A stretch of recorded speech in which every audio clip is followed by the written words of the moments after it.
Bismillahirrahmanirrahim. Bismillahirrahmanirrahim. Sahabat, bila waktu subuh kita masih terus telat, bahkan kita tinggalkan sholat kita, padahal pergantian waktu sudah terjadi dalam kehidupan kita di bentangan 2022, maka tentu ada satu hal yang perlu kita renungkan. Ada apa dengan keimanan kita saat ini? Sebab ketika kita akan meninggalkan bentangan waktu di 2021, kita catatkan harapan-harapan kita, semoga makin baik, semoga makin berkah, semoga makin mulia. Tapi ketika kenyataan itu dibangun dalam kehidupan kita, waktu subuh menjadi telat karenanya ketika terjadi pergantian waktu, maka tentu ini ada sesuatu yang harus kita jadikan sebagai bahan koreksi, bahkan bahan evaluasi. Ingat, pergantian waktu sejatinya bukan sesuatu yang istimewa dalam kehidupan kita selaku seorang muslim. Bahkan kita senantiasa diingatkan dengan 4 hal terkait dengan fenomena waktu. Wal fajar, demi waktu fajar, ketika matahari mulai terbit. Wadduha, kemudian waktu sepenggelah naik ketika jelang ke siang hari. Wal asar, demi waktu asar jelang ke senja hari. Dan wal lail, malam hari.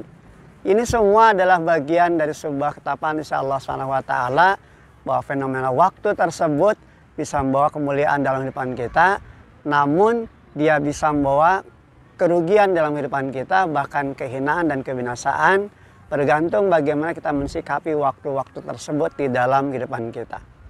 Alangkah bahagia, alangkah mulianya di saat kita menutup waktu dalam kehidupan, di saat mata mulai tertutup, di saat jasad berpisah dengan nyawa, kita meninggalkan alam fana ini sebagai orang yang sukses melewati bentangan masa di kehidupan dunia, sebagai orang-orang yang betul-betul bisa mengoptimalkan waktu dengan peluang dan kesempatan terbaik dari investasi ibadah dan karya amal soleh.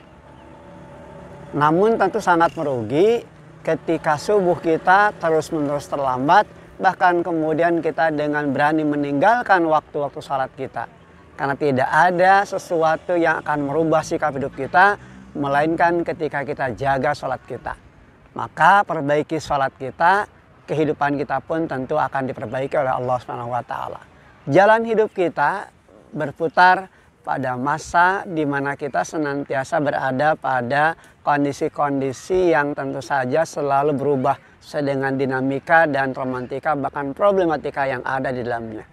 Namun satu hal, Allah tentu akan senantiasa memberikan penguatan kepada kita, bahkan membuka jalan keluar terbaik dalam kehidupan kita, manakala ritme hidup yang kita bangun selalu berada pada aturan hidup yang jelas, kembali kepada fenomena waktu tadi, bagaimana kita ikuti alurnya sesuai dengan apa yang Allah kehendaki dan telah Allah berikan kepada kita bimbingan dan arahan agar kita menemukan kemuliaan. Tempat yang kita lewati di sepanjang kehidupan kita tentu akan menjadi saksi sejarah dalam kehidupan kita, bahkan apapun yang kita lakukan pada akhirnya akan diminta pertanggungjawaban. Maka buatlah episode hidup yang terbaik dalam kehidupan kita, agar di saat kita meninggalkan alam fana ini, kita termasuk orang-orang yang sukses. Salah satu di antaranya adalah sebagaimana diungkapkan di dalam salah satu bagian dari kata-kata bijak. Ketika kita dilahirkan di rahim seorang ibu, kita lahir dalam keadaan menangis, sementara orang-orang yang hadir dalam kehidupan kita tersenyum bahagia dengan kelahiran dan kehadiran kita. Maka berjuanglah dengan sungguh-sungguh agar di saat kita nanti kembali menghadap Allah, kita justru termasuk orang-orang yang tersenyum bahagia karena bersua dengan Rabb kita, dan orang-orang yang ditinggalkan kita tentu akan merasa sedih dan akan merasa kehilangan karena kita meninggalkan alam fana ini.